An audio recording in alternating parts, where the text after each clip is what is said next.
Merci d'être là, j'espère que tout va bien. Voilà qui ne va pas manquer de faire réagir, puisque ce soir, dans l'émission, nous allons parler du cannabis, cette plante que l'on utilise pour tout un tas de choses, mais que certains consomment aussi, en particulier la fleur. Et je ne sais pas si vous avez remarqué, mais depuis quelque temps, on voit fleurir un peu partout des magasins qui vendent du cannabis. Il y a même des pubs à la télévision, d'où cette question un peu rapide, mais on assume. Pourquoi le cannabis est-il devenu légal? Alors je vous arrête tout de suite. Non, c'est pas légal, sauf pour ce qui est d'une molécule en particulier, le CBD, on va en parler. Et encore, son usage est très encadré. Un producteur de la région, Kevin Knut, va justement nous expliquer comment il a réussi, lui, à en faire un commerce tout à fait légal. On va le rejoindre en plateau dans un instant. Un médecin viendra aussi nous éclairer sur la question. Mais d'abord, Thibaut Rissman s'est penché sur le sujet. Car visiblement, Thibaut, il y a cannabis et cannabis. Salut Simon, ce soir tu soulèves un thème très délicat. Peut-on fumer du cannabis? La réponse est non. Peut-on consommer du CBD? La réponse est oui. Alors je te vois me regarder avec ces grands yeux et franchement tu as bien raison parce que la subtilité est hyper mince. Depuis quelques mois, on voit beaucoup de feuilles de cannabis sur les devantures de magasins qui fleurissent aussi vite que le chanvre. Cette plante justement, qui n'est autre que le cannabis, eh bien, est composée d'un peu plus de 500 substances différentes, dont le tétrahydrocannabinol, le THC, et le cannabidiol, le CBD. Le THC, une fois chauffé, joue sur notre cerveau et nous fait planer, alors que le CBD, issu aussi du cannabis, n'a pas les mêmes propriétés perturbantes que le THC. Le CBD est aussi reconnu comme un anti-stress et un antidouleur naturel et qu'il améliore même notre sommeil. On peut le consommer de différentes façons, que ce soit en huile, en tisane ou même en vapotant. Le ministère de la Santé reconnaît que c'est légal à partir du moment où le CBD ne contient pas plus de 0,20% de THC. La France reste le premier pays européen producteur de chanvre tout en interdisant sa transformation en CBD. Il y a de quoi s'étrangler quand on sait que le marché annuel dépasse le milliard d'euros et surtout que c'est pas prêt de s'arrêter. Merci beaucoup Thibaut. Kevin Knut, bonsoir. Bonsoir. Merci d'être avec nous, comment ça va bien? Ça va très bien, merci. Ça va, vous êtes le gérant de la plantation. C'est ça. Une exploitation agricole de la région qui produit donc du cannabis. C'est ça. Voilà. Vous avez des serres à Mamet dans le Pas-de-Calais et Wavrin dans le Nord. Et donc, vous vendez des produits transformés à base de vos plantes et en particulier en ligne. C'est ça, exactement. Exactement. Bon, et tout à fait légalement. Vous avez fait des démarches pour? Oui, bien sûr, bien sûr. On s'est déclaré en gendarmerie, à la MSA. On a fait toutes les analyses de toutes nos cultures et puis on vend derrière, quoi. Vous êtes allé à la gendarmerie, vous êtes venu avec vos... Je suis venu avec mes documents, j'ai présenté le projet à la gendarmerie. Les produits aussi? Ils n'étaient pas encore d'actualité, okay. Donc ils ont dû vous regarder un peu. Un petit peu. Après, on a parlé tranquillement ensemble et ça s'est fait facilement, quoi. Et la règle absolue, évidemment, c'est l'absence de THC ou alors une part très infime, moins de 0,2%. Voilà, c'est ça. On est à 0,2 en France de THC. D'accord. Et comment on contrôle ça, justement? Nous, on envoie tout chez un laboratoire indépendant, donc c'est le laboratoire français du chanvre. Donc on envoie tout sur la région parisienne et après on reçoit les analyses qui nous certifient si le taux est bon ou pas bon. Et vous utilisez aussi des plants, des graines qui vous garantissent justement ce taux? C'est ça, voilà. Donc c'est des variétés inscrites au catalogue européen, donc c'est très strict, hein. On doit utiliser vraiment des variétés spécifiques. Donc, Et alors cette histoire de CBD, c'est intéressant puisque quelque part vous exploitez finalement une faille juridique. La France ne le légalise pas explicitement. C'est ça en fait. On va dire que l'Union européenne l'autorise, mais par contre la France l'interdit. C'est assez compliqué. Mais du coup, comment vous faites? Pourquoi vous êtes... Ça demande justement une adaptation particulière sur les usages, la transformation en particulier. Voilà, il y a plusieurs pratiques qui sont interdites, d'autres non. Par exemple, l'extraction en elle-même serait interdite, mais la macération, par exemple, est autorisée. D'accord. Quand vous êtes lancé, justement, vous avez étudié toutes ces contraintes, vous les connaissiez déjà? Je les connaissais, oui et non. Après, c'est surtout sur le terrain qu'on apprend. Je me suis renseigné beaucoup à l'étranger et puis j'ai appliqué en France tout simplement. Alors il y a des choses quand même assez étonnantes. Par exemple, vous n'avez pas le droit de vendre la fleur entière. C'est ça, voilà, la fleur brute pose toujours problème. Ça ressemble au cannabis récréatif tout simplement et c'est assez complexe. D'accord. Certains pourraient l'utiliser pour fumer et c'est des choses, c'est une pratique Bien sûr. que vous ne pouvez pas cautionner. C'est ça. Nous, de toute façon, de notre côté, on conseille pas la combustion, loin de là. On est plus sur de l'infusion, de la vaporisation, quelque chose de sain tout simplement. Mais certains sites le font quand même. Ah oui, bien sûr. Mais alors pourquoi d'autres le font et Parce vous, que les produits généralement proviennent de l'étranger, donc l'importation de fleurs brutes est autorisée lorsqu'elle fait partie de l'Union européenne, donc c'est assez compliqué, mais par contre en France on n'a pas le droit de produire nos propres fleurs et les vendre en telles. Donc vous pouvez les importer en France, les vendre, C'est ça. mais vous pouvez pas vendre les fleurs que vous produisez vous-même. C'est n'importe quoi, mais D'accord. C'est ça.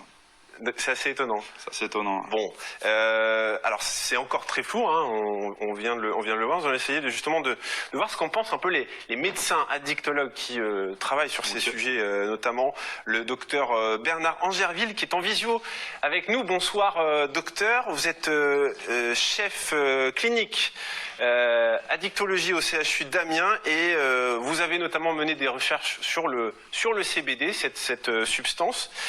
On dit que le CBD est un anti-stress, qui n'est pas un psychotrope et qui ne crée pas de dépendance. Vous êtes d'accord avec ça? Tout à fait, bonsoir. Bonsoir.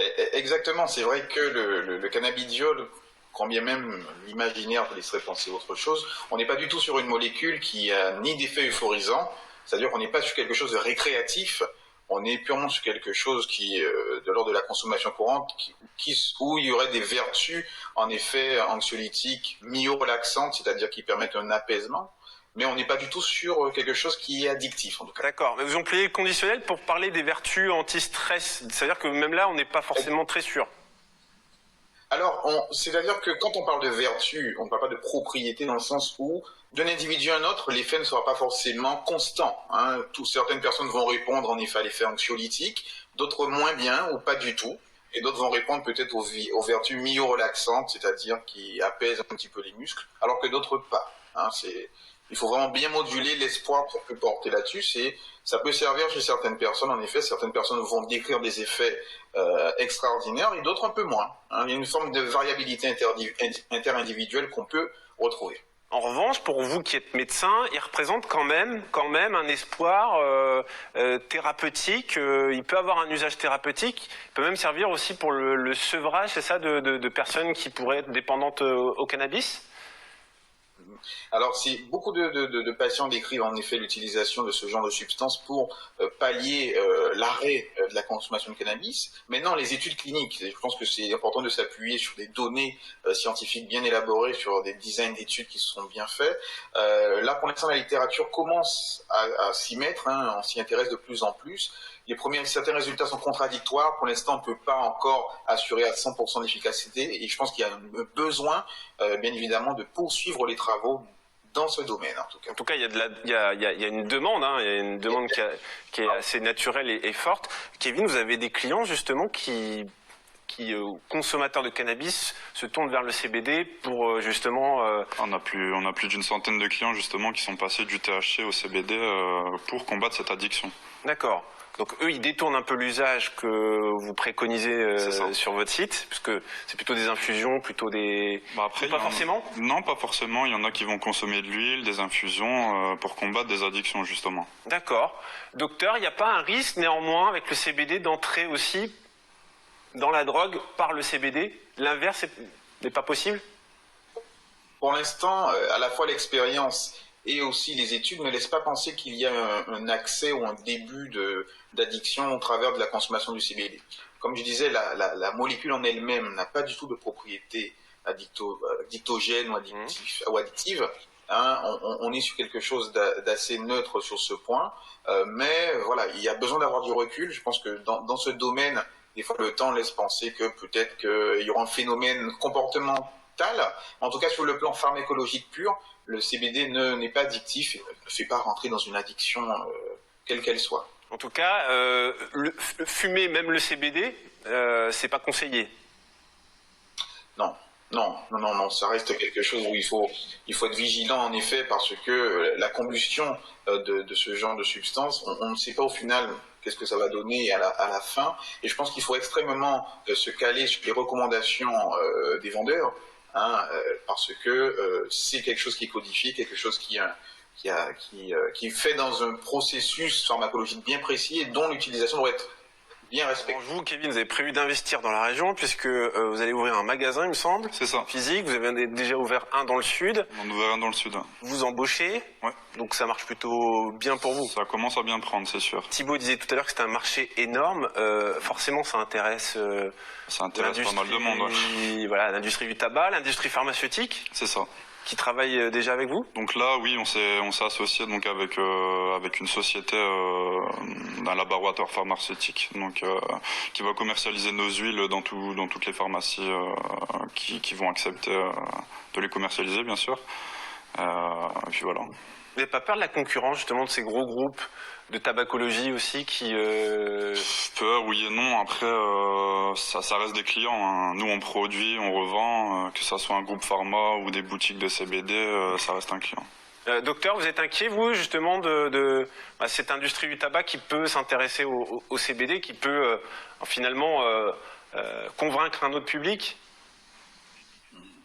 Alors, je pense que ce qui est primordial de toute façon, c'est surtout que l'utilisation que les consommateurs vont faire aussi.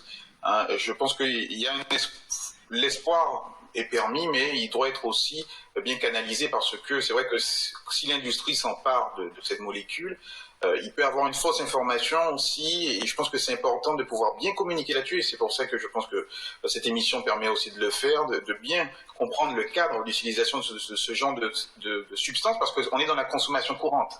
Donc, à ce moment-là, c'est vrai que quand on parle de consommation courante, on est dans la commercialisation. Voilà, et la attention, prévention, évidemment, est essentielle. Merci beaucoup à tous les deux d'avoir été avec nous dans l'émission. N'oubliez pas, la JT vous donne carte blanche. Vous pouvez nous proposer vos belles idées, vos initiatives qui changent le quotidien. Vous nous écrivez 18.30hdf@francetv.fr et vous venez en parler à la télévision. Tout de suite, Littoral Hauts-de-France, suivi du journal. On se quitte avec la citation du jour. En tout, l'excès est un vice, y compris même pour le cannabis, évidemment. C'est signé Sénèque.